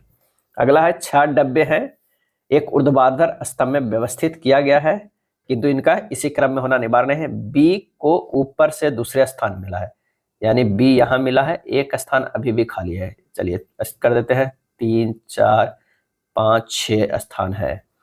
अब कह रहा है कि केवल डी को ए और बी के बीच में रखा गया है। ए और बी के बीच में जो है वो डी को रखा गया है। तो बी तो फिक्स है, तो यहाँ पर ए रखेंगे तो यहाँ डी हो जाएगा। चलिए, ई डी के नीचे किसी एक स्थान पे है, ए के डी के नीचे किसी एक स्थान पे। तो ये तो यहाँ पर है, ये है ई, या तो हो सकता है यहाँ पर या हो सकता है यहाँ पर, सबसे नीचे या सेकंड नीचे। और ई और डी के बीच केवल एक डिब्बा रखा गया है, ई और डी के बीच में। तो यहाँ पर ई होगा क्योंकि ये तो ऑलरेडी रखा गया है, यहाँ पर हो जाएगा ई रखा गया है। एफ सबसे निचले स्थान पर नहीं है, यानी एफ ऊपर हो गया तो नीचे सबसे कौन हो गया? सी हो गया। तो कह रहा है कि कौन सा डिब्बा नीचे से दूसरे स्थान पे है? तो हमारा ई जो है वो दूसरे स्थान पे हो जाएगा बी। गुना का अर्थ जो माइनस, भागा का अर्थ है प्लस, प्लस का अर्थ है भागा और माइनस का अर्थ है गुना। 125 माइनस 50 भागा 10 प्लस 20 गुना 4 का मान क्या हो जाएगा? तब प्रश्नानुसार अगर चिन्ह बदलेंगे तो 125 गुना 50 प्लस 10 अब भागा 20 माइनस 4, जब इसे सोल्व करेंगे तो ये हो जाएगा 6246.5। आंसर जो हो जाएगा वो बी होगा। अगला प्रश्न है कि यदि शब्द बैंकिंग के प्रत्येक अक्षर को अंग्रेजी वर्णमाला क्रम में व्यवस्थित किया जाए तो कितने अक्षर का स्थान जो है अपरिवर्तित रहेगा। बैंकिंग BACKING, अगर इसे करेंगे अल्फाबेटिकली लिखेंगे तो ये होगा ABCGIKN।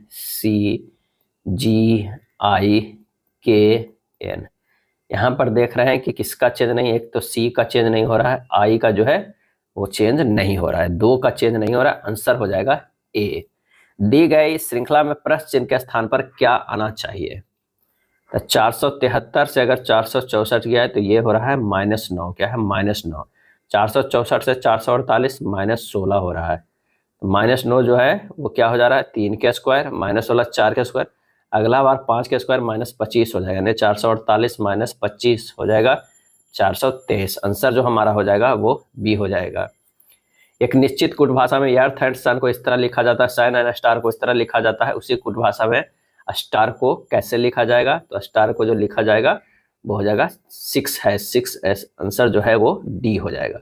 यदि शब्द हेयरिंग के प्रत्येक अक्षर का अंग्रेजी वर्णमाला के क्रम में व्यवस्थित किया जाए तो कितने अक्षर को स्थान अपरिवर्तित रहेगा। तो अगर मान लें कि HEARING को लिखे हैं किसमें, लिखे हैं AEGHINR, यानी ये हो जाएगा सेम हो रहा है, और एक कुछ आई भी सेम है और एन भी सेम है। तो आंसर हमारा हो जाएगा 3। क्या है? डी हो जाएगा। क्रोम, सफारी और अपेरा के बीच क्या समानता है। ये सभी क्या है, तो ये सभी जो है वेब ब्राउजर है। आंसर जो हो जाएगा ए हो जाएगा। वेब ब्राउजर एक एप्लीकेशन सॉफ्टवेयर है जिसका प्रयोग वर्ल्ड वाइड पर रखी वेब पेज या जानकारी तक पहुंचने के लिए किया जाता है। एक नया ईमेल कंपोज करने की प्रक्रिया में प्राथमिक प्राप्तकर्ता का ईमेल एड्रेस इंटर करने का समान स्थान कौन सा होता है। और इसका सही आंसर हो जाएगा टू फील्ड। क्या होता है? टू फील्ड जहाँ पे लिखा हुआ है वहाँ पर जो है वो पाने वालों का ईमेल पता है, फ्रॉम मतलब भेजने वाला का ईमेल पता है, CC मतलब कार्बन कॉपी भेजने वाले का ईमेल पता है, अब BCC वह ईमेल पता है जिसे मैसेज ब्लाइंड कार्बन कॉपी के रूप में भेजना है। चलिए, प्रोकैरियोटिक्स में निम्न में से किसका अभाव होता है। और इसका सही आंसर हो जाएगा माइटोकॉन्ड्रिया। क्या है? माइटोकॉन्ड्रिया। प्रोकैरियोट्स में माइटोकॉन्ड्रिया का अभाव होता है। ये प्रारंभिक कोशिकाएं हैं, इनमें अविकसित केंद्रक होते हैं। अगला प्रश्न है कि यदि 5 + 2√3 बटा 2 - √3 बराबर x + y√3 है तो x y का जो है मान निकालना है। तो यहाँ पर ऊपर नीचे जो है 2 + √3 से गुना कर दीजिए, यानी 5 + 2√3 इंटू हो जाएगा, क्या हो जाएगा 2 + √3 अब बटा 2 - √3 इंटू 2 + √3 बराबर हो जाएगा x + y√3। जब इसे हल करेंगे तो ये हो जाएगा 10 + 4√3 + 5√3 + 6 अब बटा हो जाएगा 4 - 3, ये हो जाएगा x + y√3। जब इसे और सॉल्व करेंगे तो 16 + 9√3 हो जाएगा बराबर x + y√3 हो जाएगा। यहाँ पर देखिए x बराबर 16 हो गया, y बराबर 9 हो गया, √3 आप से रहने दीजिए, हो जाएगा x बराबर 16 और y बराबर 9। आंसर हो जाएगा ऑप्शन सी। क्या हो जाएगा? ऑप्शन सी हो जाएगा। एक खंबे को 3 भागों में विभाजित किया गया है, इसका पहला भाग जो है वो क्या है, पहला भाग पूरे खंबे का 1/4 के बराबर है, दूसरा भाग पहले भाग के 4/8 के बराबर है, और तीसरा भाग 10 मीटर है। उस खंबे की लंबाई हमें ज्ञात करना है। तो माना कि खंबे की जो है वो लंबाई कितना है, लंबाई बराबर x मीटर है। पहला भाग को क्या मिलता है वो देखिए, तो पहला भाग को है x के 1/4 मिलता है, x/4 हो गया। क्या है? x/4। अब उसके बाद क्या है, दूसरा को क्या मिलता है, दूसरा भाग को मिलता है x/4 के कितना 4/8 भाग, यानी x/8 मिलता है। और तीसरा का कितना मिलेगा, तीसरा के x - x + 4 + x/8, यानी ये हो जाएगा कितना x - 3x/8, और ये बराबर कितना है 10 मीटर जो है वो दिया हुआ है। क्या है? तीसरा का भाग जो है पूरी लंबाई दिया हुआ है 10 मीटर। जब सॉल्व करेंगे तो x का जो मान आ जाएगा 16 मीटर आ जाएगा। क्या है? 16 मीटर आ जाएगा। तो खंबे की लंबाई आ गया कितना, 16 मीटर आ गया। अगला है, राकेश के पास केवल 2 और 5 मूल्य के सिक्के हैं। यदि उसके पास कुल 60 सिक्के हैं और उसके पास मौजूद कुल धनराशि 240 है, तो क्रमशः 2 और 5 के सिक्कों की संख्या ज्ञात कीजिए। तब माना कि 2 के मूल्य के सिक्के जो कितना है x है, तो 5 के मूल्य के सिक्के कितना हो जाएगा 60 माइनस x हो जाएगा। अब कह रहा है 2 गुना x प्लस 5 गुना 60 माइनस x बराबर कितना हो जाएगा 240, यानी x जितना सिक्का होगा 2 रुपये का वो गुना हो जाएगा, 5 का जितना होगा ये गुना करके 240 के बराबर होना चाहिए। यहाँ से हल कर गुना x प्लस 5 गुना 60 माइनस x बराबर कितना हो जाएगा 240, यानी x जितना सिक्का होगा 2 रुपये का वो गुना हो जाएगा, 5 का जितना होगा ये गुना करके 240 के बराबर होना चाहिए। यहाँ से हल कर दीजिए 2x प्लस 300 माइनस 5x बराबर ये हो जाएगा 240, तो 3x बराबर 60, x बराबर कितना हो जाएगा 20 हो जाएगा। तो आंसर हमारे आ गया कि 2 रुपये के सिक्कों की संख्या 20 है और 5 रुपये के सिक्कों का आंसर जो है 40 है। आंसर होगा सी होगा। एक छोटा लड़का एक ध्वज खंड से कुछ दूरी पर खड़ा है। जब वह ध्वज को देखता है तो उसकी आंखों से जो है वो ध्वज के शीर्ष का उन्नयन कोण 60 डिग्री है। यदि ध्वज खंड की ऊंचाई 30 फुट है तो ध्वज खंड से लड़के की दूरी कितना है। यानी हमारे पास ये है ध्वज खंड है, यहाँ से यहाँ पर बी पर कोई लड़का खड़ा है, ये सी है, ये ए है, यहाँ से ये क्या करता है, ये अगर देखता है तो ये कितना है 60 डिग्री, क्या है ये 60 डिग्री कर 60 उन्नयन को। यदि ध्वज खंड की ऊंचाई 30 फुट है, ध्वज खंड की ऊंचाई जो है 30 फुट है, ये जो है 30 फुट है। माना कि ऐसी एक ध्वज खंड है जिसकी ऊंचाई 30 फुट है, तो √3 इकाई हो जाएगा ना, √3 इकाई बराबर 30 हो जाएगा, तो 1 इकाई बराबर कितना हो जाएगा 10√3 हो जाएगा। तो दूरी बराबर जो हो जाएगा कितना हो जाएगा 10√3, क्योंकि 1 इकाई ये 2 इकाई ये √3 हो जा रहा है, क्यों है यहाँ पर जो है ये 60 डिग्री दिया हुआ है। चलिए, यदि एक श्रेणी का बहुलक उसके माध्य से 9 अधिक है तो उसके बहुलक और माध्यिका का अंतर ज्ञात कीजिए। 79 नंबर प्रश्न का आंसर जो है ए होगा। तो आइए अंतर निकालते हैं। माना कि माध्य जो है वो क्या है, माध्य बराबर x है, तो बहुलक बराबर क्या हो जाएगा, बहुलक बराबर हो जाएगा x प्लस 9।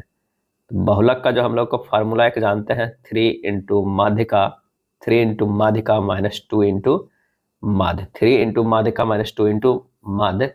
यहाँ से हमें क्या निकाल लेना होगा, यहाँ से निकाल लेते हैं माध्यिका। तो माध्यिका बराबर हो जाएगा फार्मूला, माध्यिका बराबर फार्मूला हो जाएगा बहुलक, बहुलक प्लस 2 गुना माध्य बटा 3 हो जाएगा, यानी x plus 9 plus 2 into x अब बटा हो जाएगा कितना 3, x बराबर आ जाए x प्लस 3 आ जाएगा कितना, बहुलक माध्यिका बराबर x प्लस 3 आ जाएगा। बहुलक और माध्यिका के बीच अंतर कितना हो जाएगा, तो अंतर है x plus 9 minus x plus 3, minus minus में रहेगा ये हो जाएगा 6। तो आंसर हमारा कौन सा आ जाएगा 6 आ जाएगा। 81 नंबर प्रश्न कह रहा है कि यदि अल्फा और बीटा समीकरण 6x² प्लस x माइनस 15 बराबर 0 के मूल है, जहां अल्फा ग्रेटर देन बीटा है, तो अल्फा माइनस बीटा का मान क्या हो जाएगा। तो सबसे पहले हमें तो निकालना होगा अल्फा और बीटा का मान निकालना होगा, ठीक है ना, अल्फा और बीटा का। तो 6x² प्लस x माइनस 15 है, इसको लिख सकते हैं 6² plus 10x minus 9x minus 15 equal to 0।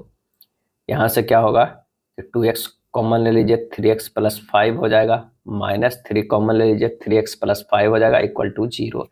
x का मान निकल के आ जाएगा 3/2 और माइनस 5/3, यानी ये अल्फा आ गया और ये जो है वो बीटा आ गया। अब अल्फा माइनस बीटा निकाल देना है, 3/2 माइनस माइनस 5/3 बराबर होगा 9 प्लस 10/6, ये होगा 19/6। आंसर हो जाएगा सी। दी गई संख्याओं में से कौन सी संख्या 3 से विभाज्य नहीं है, और इसका सही आंसर जो हो जाएगा वो हो जाएगा ए 713 नहीं है। 3 से विभाज्य होने के लिए अंकों का योग 3 से विभाज्य होना चाहिए। एक चतुर्भुज के कोणों का अनुपात 2, 5, 7, 10 है। चतुर्भुज के सबसे बड़े कोण और सबसे छोटे कोण का अंतर हमें ज्ञात करना हो। तो चतुर्भुज के चारों कोणों का जो योग होता है वो कितना होता है, वो 360 डिग्री होता है, और ये जो है इतना यूनिट बराबर क्या हो गया 360। तो हमारे पास जो आ जाएगा कितना 5 2 7 10 14 10 24 यूनिट, यानी जो हमारे पास है 24 यूनिट बराबर हो गया 360। और सबसे बड़े कोण और सबसे छोटे कोण का अंतर यानी 10 माइनस 2 यूनिट बराबर कितना हो जाएगा, तो ये तो था 360/24 था 1 यूनिट के, तो 8 यूनिट का कितना 10 माइनस 2 यूनिट यानी 8 यूनिट का हो जाएगा। तो 8 तिया 24, 1 2 0 120 डिग्री हो जाएगा। क्या है? 120 डिग्री। यानी यहाँ पर देखिए कि 24 यूनिट का जो मान है वो कितना 360 है। तो 10 - 2 8 यूनिट के निकालने के लिए क्या करना, 360 बटा 24 गुना 8, वही क्या गया 120। भारतीय संविधान के किस संशोधन अधिनियम के तहत वस्तु एवं सेवा कर जीएसटी लागू किया गया है? और इसका सही आंसर हो जाएगा सी 101। जीएसटी का पूरा नाम है गुड्स एंड सर्विस टैक्स है। और इसका जो होता है जीएसटी का पंजीकरण संख्या वो कितना डिजिट का होता है, ये भी कई बार पूछा जाता है, 15 डिजिट का होता है। एशिया का एक बड़ा सदाबहार पेड़ बरगद के पेड़ का वैज्ञानिक नाम क्या है जिसके तने वायवीय जड़ों के समान होते हैं? और इसका आंसर हो जाएगा फिकस बेगालेसिस। क्या है? फिकस बेगालेसिस। इनमें कौन अलीपुर बम षड्यंत्र में शामिल था? आंसर हो जाएगा डी अरविंद घोष। कौन था? अरविंद घोष एवं वरिंद्र कुमार घोष था। अरविंद घोष के बारे में कहा जाता है कि एक गर्म दल के पहले नेता थे जिन्होंने बाद में समय में क्रांति का रास्ता अपना लिया था। अगला है अंग्रेजों द्वारा अंतर्देशीय उत्प्रवास अधिनियम कब लागू किया गया? अंग्रेजों द्वारा अंतर्देशीय उत्प्रवास अधिनियम कब लागू किया गया? और इसका सही आंसर हो जाएगा बी 1859 में लागू किया गया था। 1859 में अंतर्देशीय उत्प्रवास अधिनियम पारित किया गया था जिसमें मजदूरों को बिना अनुमति के चाय बागानों को छोड़ने की अनुमति नहीं थी। धीरे धीरे कई मजदूरों बागान छोड़कर जाने लगे, तब अंग्रेज अधिकारी उन्हें पकड़कर जबरदस्ती काम करवाते थे। अगला है किस भारतीय नेता के जन्म दिवस 11 नवंबर को हर वर्ष राष्ट्रीय शिक्षा दिवस के रूप में मनाया जाता है? और इसका सही आंसर हो जाएगा डी मौलाना अबुल कलाम आजाद। मौलाना अबुल कलाम आजाद। नेक्स्ट प्रश्न है कि अखिल भारतीय किसान कांग्रेस का गठन किया गया था? और इसका आंसर हो जाएगा ए 1936 ईस्वी में किया गया था। स्वामी सहजानंद सरस्वती भारत में सबसे बड़े किसान नेता थे और एनजी रंगा आंध्र प्रदेश के सबसे बड़े किसान नेता थे। 11 अप्रैल 1936 को अखिल भारतीय किसान सभा की स्थापना लखनऊ में की गई जिसके स्वामी सहजानंद सरस्वती इसके अध्यक्ष और एनजी रंगा जो है वो महासचिव नियुक्त किए गए। टूसू पर्व निम्नलिखित में से किस भारतीय राज्य का फसल उत्सव है? और इसका सही आंसर हो जाएगा सी झारखंड। क्या है? झारखंड। टूसू पर्व अघन माह के पौष माह के अंतिम दिन यानी मकर संक्रांति पर आयोजित होने वाला एक लोक जो है वो उत्सव है। यदि 22 सितंबर 1982 को बुधवार है तो 7 दिसंबर 1991 को सप्ताह का कौन सा दिन होगा? तो सबसे पहले हमें 22 सितंबर 1982 से चलना है कहां तक? 22 सितंबर 1991 तक। इसमें संख्या जो हो जाएगा 9 का अंतर हो रहा है प्लस 2 जो है वो लीप ईयर लग रहा है, 2 लीप ईयर, यानी कितना हो गया 11। 11 भागा 7 करेंगे तो 4 जो है वो शेषफल बचेगा, 4 शेषफल बचेगा। ये 4 शेषफल जो है जोड़ देना है किसमें? तो अगर बुधवार है तो प्लस 4 हो गया, ये हो गया रविवार। क्या है? रविवार। अब हमें 22 सितंबर आ गया है, 22 सितंबर आ गया है 1991 में। अब यहाँ से चलना है कहाँ तक? तो 7 दिसंबर तक, 7 दिसंबर 1991 तक। तो यहाँ से जब देखते हैं विषम दिनों के तो सितंबर जो है वो 30 - 22 अगर घटा देंगे तो 8 दिन सितंबर का आता है, सितंबर का, जिसमें एक विषम दिन होता है। अक्टूबर 31 दिन के तो 3 विषम दिन होगा, नवंबर 30 दिन के तो 2 विषम, और दिसंबर कितना है 7 दिन का है तो 0। 3 2 5 1 6 आ गया, 6 यानी हमारे पास विषम दिन आ गए। तो रविवार और ये आगे ही है तो प्लस 6 हो जाएगा, ये हो जाएगा शनिवार। क्या है? शनिवार। आंसर हमारा आ जाएगा बी। अगला प्रश्न है कि उस विकल्प का चयन करें जो आकृति में प्रश्न चिन्ह के स्थान पर रखा है। तो यहाँ पर 144 को 12 लिख सकते हैं, 49 को 7, क्योंकि सबको अंडर रूट करेंगे तो ये हो जाएगा, ये 6 है। 12 7 और 6 जोड़ते हैं तो ये 25 आ रहा है। ये कितना है 900, ये 23 है। 23 का जो होता है 23 का 961 होता है, 31 का होता है। 23 का तो 529 होगा ये, तो ये 31 हो रहा है, ये 16 हो रहा है और ये 11 हो रहा है। 31 16 11 जोड़ते हैं तो ये 58 आ रहा है। देखिए 31 16 11 6 2 8 3 2 5 58 आ रहा है। तो प्लस इसे भी जोड़ना है, 23 है, 196 14 का है, तो 23 + 14 + x बराबर कितना होना चाहिए? 42 होना चाहिए। तो x बराबर हो जाएगा 42 - 23 - जो है 14 आ जा रहा है, 5 आ रहा है। तो 5 के जो है स्क्वायर लिखना है तो 25। आंसर हमारा हो जाएगा बी। कथन एवं निष्कर्ष का प्रश्न है, कुछ खिलाड़ी जो है वो गायक है। अगर मान लिया कि ये खिलाड़ी है तो ये जो है वो क्या है? गायक है। क्या है? गायक है। सभी गायक जो है वो लंबे हैं, सभी गायक जो है वो क्या है? तो ये हो जाएगा लंबे है। क्या है? लंबे है। कुछ खिलाड़ी लंबे हैं, बिल्कुल ये सही है। सभी खिलाड़ी लंबे हैं, ये गलत है। आंसर हो जाएगा डी हो जाएगा। क्या है? डी। यदि किसी निश्चित कूट भाषा में फैशन को इस तरह लिखा जाता है, उसी कूट भाषा में प्रॉब्लम को कैसे लिखा जाएगा? तो यहाँ पर देखिए FASHION लिखा है और ये किस तरह लिखा हुआ है? FOIHSAN से लिखा हुआ है। यानी यहाँ पर जो है F को जो है यही रहने दिया है। FASHION लिखा है और ये किस तरह लिखा हुआ है? FOIHSAN से लिखा हुआ है। यानी यहाँ पर जो है F को जो है यही रहने दिया है और N को भी यही रहने दिया है। अब चेंज क्या किया गया है? A को यहाँ ले गया है, S को यहाँ ले गया है, H को यहाँ, I को यहाँ, O को यहाँ। यानी किनारे वाला दोनों को है जो फिक्स ही रखने दिया। अगर प्रॉब्लम की बात है तो P रह जाएगा, M जो है यहीं पर रह जाएगा। तो PM का जो है ऑप्शन वो 2 में आ रहा है। ये दोनों तो ऑलरेडी 3 में आ रहा है। अब देखना है, चेंज करना है। R यहाँ हो जाएगा, O हो जाएगा, B हो जाएगा, L होगा, E होगा। यानी हमारे पास हो जाएगा PELBORM। आंसर हो जाएगा C। निम्नलिखित श्रेणी में अनुपस्थित अक्षर समूह ज्ञात करना है। यहाँ से जो है Z से जो है वो क्या जा रहा है? X जा रहा है। Z से X जो है -2 जा रहा है, तो 22 से W भी -2 जा रहा है। उसी तरह अगर मान लिया कि X से देख रहे हैं U, तो ये -3 जा रहा है। W से T देख रहे हैं तो -3 है। अगला क्या होगा? -4 होगा। U से -4 करेंगे तो हमारे पास जो आंसर आएगा वो क्या होगा? Q का आएगा और T से जो -4 करेंगे तो ये हो जाएगा P। यानी हमारा D जो है वो सही आंसर है। इस प्रश्न के कथन के बाद 2 निष्कर्ष दिए गए, उन निष्कर्षों को चुने जो तार्किक रूप से सर्वाधिक उपयुक्त है।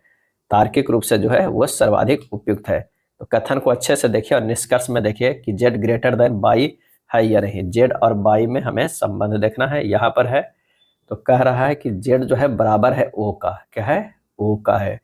यानी यहाँ पर अगर Z रखेंगे तो Z ग्रेटर देन बाई आएगा, बिल्कुल आएगा। तो आंसर जो है पहला तो ये हमारा ये सत्य है। दूसरा C लेस देन O नहीं आएगा। आंसर हो जाएगा B। केवल निष्कर्ष 1 उपयुक्त है। क्या है? 1 उपयुक्त। अगला प्रश्न है कि दी गई आकृति में कितनी सीधी रेखाएं हैं? कितनी जो है वो सीधी रेखाएं हैं? तो ये जो हो जाएगा 14 सीधी रेखाएं हैं। क्या है? 14 सीधी रेखाएं। यानी मान लिया कि 1 है, 2 है, 3 है, 4 है, 5 है, 6 है, 7 है और ये 8 है। उसके बाद ये हो जाएगा 9 है, ये 10 है, 11 है, 12 है, एक लंबा वाला 13 है और एक इधर वाला 14 है। आंसर हो जाएगा 14। निम्न में से कौन सा जोड़ा गलत है? कौन सा जोड़ा जो है वो गलत है? तो रामसर सभा वायु प्रदूषण का ये गलत है। क्योटो प्रोटोकॉल जल वायवीय परिवर्तन सही है। मॉन्ट्रियल प्रोटोकॉल ओजोन रिक्तीकरण सही है। रियो सभा धारणीय विकास ये भी सही है। रामसर सभा जो है नम भूमि के संरक्षण के लिए विश्व स्तरीय प्रयास है। भविष्य के लिए झीलों एवं नम भूमि यानी आर्द्र भूमि का संरक्षण इस सम्मेलन का मुख्य उद्देश्य है।